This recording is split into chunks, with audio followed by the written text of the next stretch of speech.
మన ప్రభును రక్షకుడైన యేసుక్రీస్తు నామములో మీ అందరికీ ఆహ్వానిస్తున్నాను.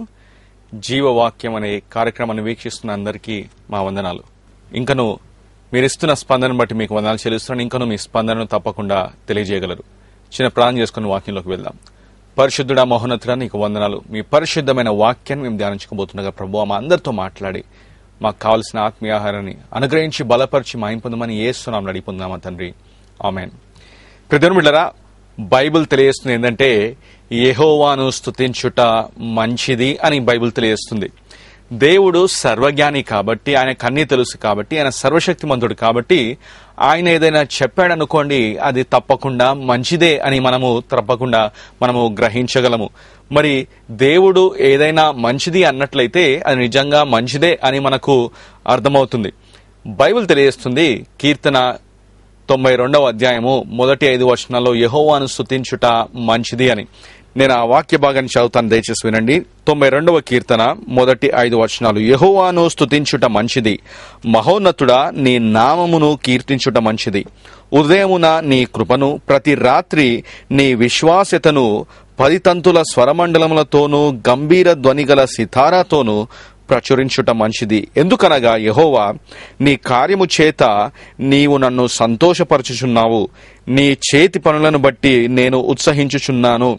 యెహోవా నీ కార్యములు ఎంతో దొడ్డవి, నీ ఆలోచనలు అతి గంభీరములు అని బైబిల్ ఇక్కడ మనకు తెలియజేస్తుంది. ఈరోజు నేను పంచుకోబోయే అంశము యెహోవాను స్తుతించుట మంచిది. 2 భాగాలుగా ఈ సందేశాన్ని నేను పంచుకోబోతున్నాను. ఈ దినాన మనము దేవుని ఎందుకు స్తుతించాలి అనే విషయాన్ని మనము చూసుకోబోతున్నాము. అయితే ప్రియమిత్రులారా, మనందరికీ తెలుసు ఏంటంటే మనం ప్రార్థన చేసేటప్పుడు చాలా సార్లు మనము మన సొంత ఆశల గురించి, సొంత విషయాల గురించే ప్రార్థిస్తుంటాం, కానీ దేవుని స్తుతించడము ఎక్కువ మట్టుకు మనము చేయము. మనం ఇంకా ఉన్న అవసరతల గురించి ఆలోచిస్తుంటాం, కానీ దేవుడు మనకు ఆల్రెడీ ఇచ్చిన ఆశీర్వాదాలను బట్టి మనము దేవుని ఎక్కువగా స్తుతించము. దట్స్ వై మన ప్రార్థనలు ఎక్కువగా సెల్ఫ్ సెంటర్డ్ గా ఉంటూ ఉంటాయి. ప్రియమిత్రులారా, మరి క్రైస్తవులైన వారు మనందరము మరి దేవుని ప్రతి పరిస్థితిలో స్తుతించడానికి ఎంతగానో మనము స్ట్రగుల్ అవుతుంటాం, ఎంతగానో కష్టపడుతుంటాము. అన్ని పరిస్థితుల్లో మనం దేవుని స్తుతించలేకపోతున్నాం. మరి అందుకే మనం ఈ దినాన్న ఈ వాక్యాన్ని వినాల్సిన అవసరం ఉంది. బైబిల్ తెలియజేస్తుంది ఏంటంటే యెహోవాను స్తుతించుట మంచిది, యెహోవాను స్తుతించుట మంచిది.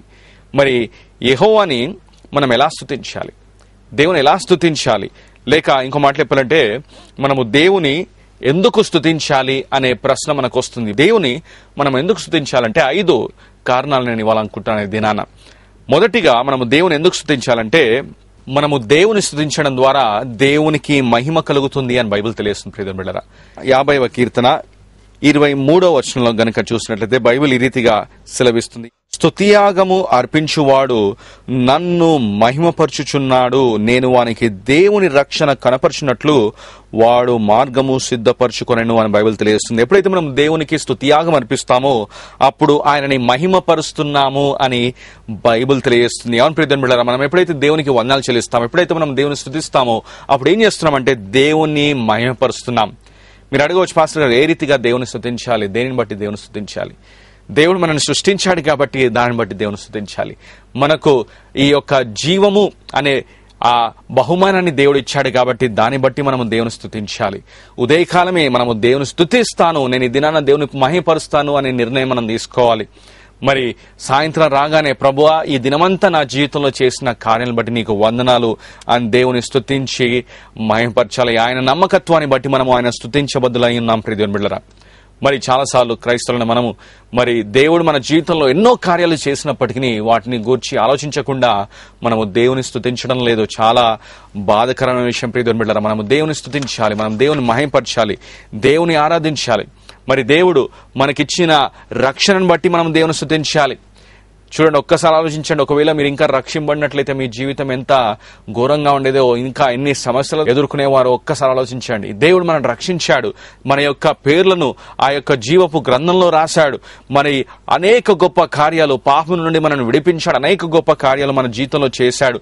దినము మనకు కావలసినవన్నీ ఆయన సమృద్ధిగా అనుగ్రహిస్తున్నాడు. దాన్ని బట్టి మనము దేవుని స్తుతించాలి, గణపరచాలి. ప్రియమిత్రులారా, మరి మనము దేవుని బిడ్డలం కాబట్టి మనం ఆయన స్తుతించాలి. మనం ఆయనను స్తుతించడం ద్వారా ఏం జరుగుతుందంటే మనము ఆయనను మహిమపరుస్తున్నాం. మీరు ఒకసారి ఈ పక్షుల గురించి ఆలోచించండి.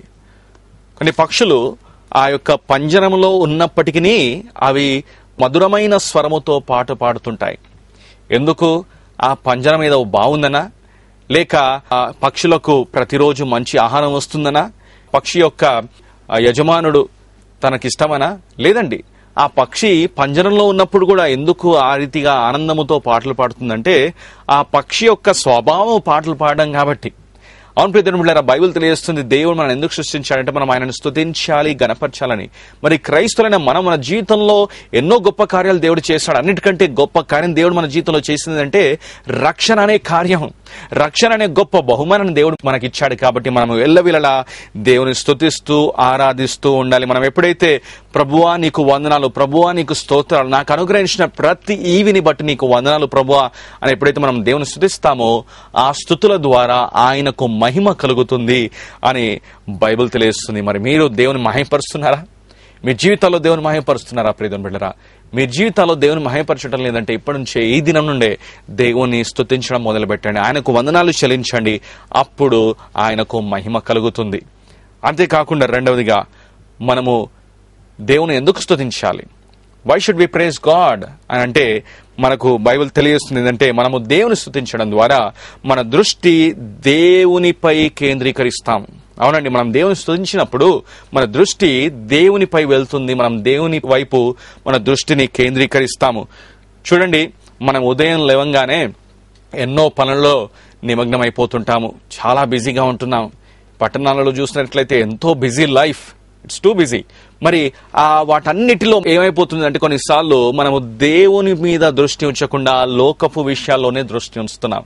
కానీ మనం ఆ రీతిగా మన పనులు చేసుకుంటూ ఉంటూ సక్రమంగా మనం ఎంత బిజీగా ఉన్నప్పటికీ మనం ఎప్పుడైతే దేవుని స్తుతించడం మొదలు పెడతామో, బస్సులో ప్రయాణించేటప్పుడు కానీ, కారులో ప్రయాణించేటప్పుడు కానీ, బైక్లో వెళ్ళేటప్పుడు కానీ మనం ఎప్పుడైతే దేవుని స్తుతిస్తూ ఆరాధిస్తూ మన పనులు చేస్తూ వంట చేస్తూ దేవుని స్తుతిస్తుంటామో అప్పుడు మన దృష్టి దేవునిపై కేంద్రీకరిస్తుంటాం. ప్రియమైన బిడ్డలారా, ఆమేన్.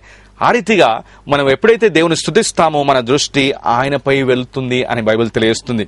మరి ప్రత్యేకంగా ఇక్కడ కీర్తన 49:2 మనం చూస్తున్నాం, కీర్తనకారుడు అంటున్నాడు ఉదయమే నిన్ను స్తుతిస్తానని.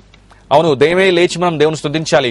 ఉదయకాలము లేచి ప్రార్థించడంలో స్తుతించడంలో ఒక ప్రత్యేకత ఉందండి. మరి బైబిల్లో కూడా చూస్తున్నాం ఎంతో మంది భక్తులు ఉదయమే లేచి దేవుని స్తుతిస్తున్నారు, ఉదయమే లేచి దేవుని గణపరుస్తున్నారు. మనం ఎప్పుడైతే ఉదయమే లేచి ప్రభువుని మహిమపరుస్తామో స్తుతిస్తామో ఆయనకి ఘనత చెందుతుంది. ఎందుకంటే మనం ఉదయం లేవంగానే మన మైండ్ ఫ్రెష్ గా ఉంటుంది, మనము దేవునిపై మన మనస్సును కేంద్రీకరించాలి. మొట్టమొదటి స్థానం లేవంగానే మనం దేవునికి ఇవ్వాలి, ఆ ప్రార్థనకి ఇవ్వాలి సమయము. మరి బైబిల్ చదవడానికి మనము సమయం ఇవ్వాలి. ప్రియమైన బిడ్డలారా, ఉదయకాలమే ప్రభువా నేను తీసుకునే ప్రతి నిర్ణయంలో నీ సహాయము నాకు కావాలి ప్రభువా అని మనం అడగాలి. సాయంత్రము ఇంటికి పనిలో నుంచి తిరిగి రాగానే ప్రభువా ఈ దినము చేసిన కార్యాలన్నిటిని బట్టి నీకు వందనాలు, స్తోత్రాలు ప్రభువా, నీ నమ్మకత్వాన్ని బట్టి నీకు వందనాలు ప్రభువా అని మనము దేవుని స్తుతించాలి. చాలాసార్లు దేవుని స్తుతించగలదండి మనం ప్రభువా ఇది లేదు అది లేదు అదివ్వు ఇదివ్వు అని అంటుంటామే, కానీ ప్రభువా నాకు ఇచ్చిన ప్రతి ఈవిని బట్టి వందనాలు ప్రభువా, నాకు ఇచ్చిన సంతృప్తిని బట్టి నీకు వందనాలు ప్రభువా అని మనం దేవుని స్తుతించాము.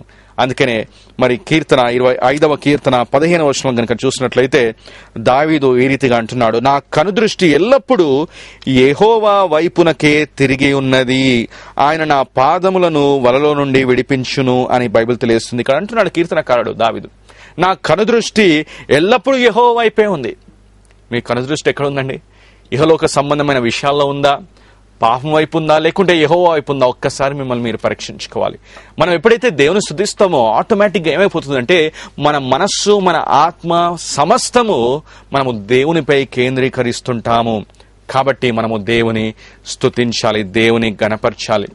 దేవుడు మన జీవితంలో చేసిన అనేక మేలును మనం తలుచుకున్నట్లయితే నిజంగా మనం దేవుని స్తుతించకుండా ఉండలేము. మనం ఎంతో కృతజ్ఞులై ఉండాలి. ప్రియమైన బిడ్డలారా, ఆయన చేసిన ప్రతి కార్యాన్ని బట్టి మనం ఎంతగానో కృతజ్ఞులై ఉండాలని బైబిల్ తెలియజేస్తుంది. సో ప్రియమైన బిడ్డలారా, నీవు నేను ఎప్పుడైతే దేవుని స్తుతిస్తామో ఆయనను స్తుతించడం ద్వారా మనం ఆయనను మహిమపరుస్తున్నాము. అంతేకాకుండా ఆయనను స్తుతించడం ద్వారా మన యొక్క మనస్సును ఆయనపై కేంద్రీకరిస్తున్నాము. ఈ లోకములో ఎంతో బిజీ లైఫ్ మనం జీవిస్తున్నాం కాబట్టి ఇలాంటి పరిస్థితుల్లో దేవుని నుండి దృష్టి పోగొట్టుకోవడం చాలా సులభం. అందుకే ఇలాంటి పరిస్థితుల్లో మనం ఎల్లప్పుడూ దేవుని స్తుతిస్తుండాలి. దినమంతా మనం ఎలాంటి పనిలో ఉన్నప్పటికీ దేవుని స్తుతిస్తూ ఉండాలి.